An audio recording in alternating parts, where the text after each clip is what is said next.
मौलवी साहब का ऐलान था कि जिसने नमाज जिंदगी में नहीं पढ़नी मैंने उसका जनाजा नहीं पढ़ाना। जो आम दिनों में, खुशियों में, फजर में, जोहर में, मगरब में, इशा में, जुमे में, ईद में मुझे नजर नहीं आता, मैं उसको जनाजे में कैसे बर्दाश्त करूं? रब का करना ऐसा हुआ, पहली फौतगी हुई तो नंबरदार साहब का बेटा फौत हुआ। मौलवी साहब का यही फैसला था। यह फैसला मोड़ खुंडा में भी एक मौलवी साहब ने लिया जी, फिरोज वटुआ वाला भी, और भी कई जगह हैं कि जनाजा नहीं पढ़ाना। नंबरदार ने अपनी सख्ती वाली जुबान बोली, और एक जनाजा मैंने जिंदगी में ऐसा पढ़ाया है, देखा है कि जिसको पूरी जमाते बरेलविया का एक भी आलम जनाजा पढ़ाने को तैयार नहीं था। हम डट जाते हैं जब जाती जरूरतें होती हैं, जनाजा नहीं पढ़ाना। नंबरदार को बड़ी चोट लगी कि तनख्वाह मैं दूं, पैसे मैं दूं, दाने मैं दूं, मूंजी मैं दूं, गंदम मैं दूं, आटा मैं दूं, सब कुछ मैं दूं, और मेरा ही बच्चा, उसी का जनाजा नहीं होगा। साथ वाले गांव के मौलवी को बुलाया गया, उसने कहा जी नहीं, हमारा एका है। 5 या 6 गांव वाले थे जिन्होंने ये एका किया। बात दूर तक फैल गई, मौलवी के बच्चे का जनाजा कोई नहीं पढ़ा रहा। उसने कहा मौलवी जी फारग कर दूंगा। कहा जनाब आपकी मेहरबानी, आप कर दे, मुझे इस रिज़्क़ की जरूरत नहीं है कि जो इस तरीके से लिया जाए। उसने मौलवी साहब को फिर अलग से बुलाया और कहने लगा मौलवी साहब मसला क्या है?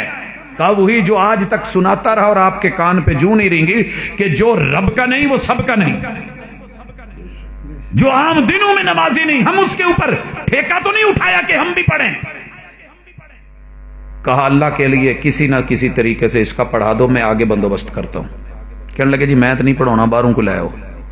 किराए के एक मौलाना साहब लाए गए, उन्होंने जनाजा पढ़ाया, दफना दिया गया।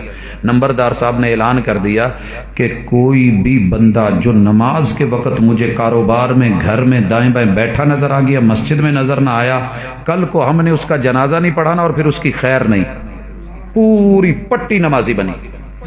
हजरात ओडा वाला अगर आज भी आप उसकी मिसाल जानते और समझते हैं तो ऐसे नहीं है कि कोई टीवी नहीं है, आज तक वहां शराब नहीं है, वहां पे सिगरेट नहीं है, दुकानों पे बिकती नहीं है। हजरात जब हमारे बड़े, जब हमारे वडेरे, जब हमारे असलाफ, जब सारे मसलक, जब सारे खानदान, जब उनके मियां, जब उनके बुजुर्ग, जब वालिदैन इस बात की फिक्र करते थे तो हर बच्चा, हर नौजवान, हर मर्द, हर औरत नमाजी था।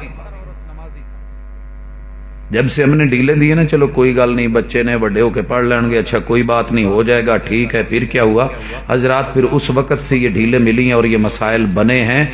आइए यहां तलक मैं दुनिया में रोकूं, थोड़ा सा ब्रेक लगाने लगा हूं। फतवे आपने सारे सुन लिए, ये तो दुनिया में अशर है।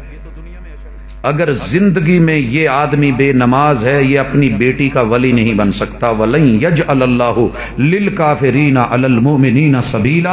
इस बेनमाज को काफिर अल्लाह के महबूब ने कहा है, मुशरिक खुद अल्लाह ने कहा है, मुर्तद सहाबा ने कहा है, और इसको जेल बंद करने के लिए इमाम आजम इमाम अबू हनीफा रहमहुल्लाह, जिनको दुनिया ये लक़ब देती है, उन्होंने बोला है। इमाम दारुल हिजरा, इमाम मदीना, इमाम मालिक ने बोला है। इमाम शाफी, इमाम अहमद इब्न हंबल ने बोला है। पीर अब्दुल कादिर जिलानी रहमहुल्लाह ने बोला है। हजरात इतने बड़े बड़े आइम्मा और उनके फैसले जुर्रतमंदाना फैसले, क्योंकि वो किसी से दाने नहीं लेते थे, वो किसी के मोहताज नहीं थे। अपनी किताबों में लिख के बयान कर गए, कहा कि अगर ये नमाज नहीं पढ़ता, इसकी बेटियां जवान हैं, ये वली बन करके उनका रिश्ता नहीं कर सकता, ये अपनी बीवी का शौहर नहीं रह सकता, ये उससे औलाद नहीं ले सकता, औलाद हरामी होगी। ਅਸੀਂ निकी निकी गल तो अपने बच्चों को कही जावे राम दिया, बाप कह रहा होता है, मां कह रही होती है, कभी रब के कहने पे भी माने। अच्छा छोटी सी बात होती है ना, मौलवी साहब फतवा दे देते हैं कि निकाह टूट गया। जिस पे निकाह टूट रहे हैं वो ये है जो नमाज नहीं पढ़ता, जब दीन बदल जाए तो निकाह नहीं रहते।